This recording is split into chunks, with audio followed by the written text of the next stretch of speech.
இந்த கன்னித்தீவு படத்துல இந்த சந்தர்ப்பத்தை நான் பயன்படுத்திக்கிறேன் பத்திரிகையாளர்களுக்கு. நான் உண்மையிலே சில பத்திரிகையில வந்து விமர்சனத்தெல்லாம் பார்த்துட்டு ரொம்ப நெகிழ்ச்சியா இருந்துச்சு. அப்ப இப்படித்தான் படம் பண்ணணும், கமர்ஷியல் 1000 கோடி 2000 கோடி சம்பாதிக்கிறது, 2000 கோடியில படம் பண்ணிட்டேன், அந்த வசூல் 1000 கோடி ஆயிடுச்சு அப்படிங்கிறது பெருமை கிடையாது.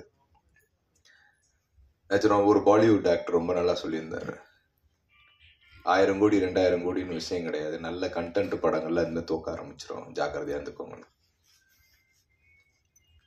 ஒரு கண்டென்ட் படம், நான் எந்த படத்தையும் குறை சொல்லலை, நல்ல ஒரு கண்டென்ட் ஓரியன்ட் படங்க எடுக்க 100% ஆர்டிஸ்ட்ல வந்து டைரக்டர்ல வந்து 90% வந்து கண்டென்ட்டை தான் எதிர்பார்ப்பாங்க. ஏதாச்சும் நம்ம கிரியேட் பண்ணணும், ஏதாவது வித்தியாசமா செய்யணும், ஒரே மாதிரி படங்கள் வந்து எடுக்கக்கூடாது, நம்ம முயற்சியில் எப்படி பண்ணணும் அப்படின்னு அவ்வளவு தூரம் வந்து அத்தனை டைரக்டர் இருக்காங்க.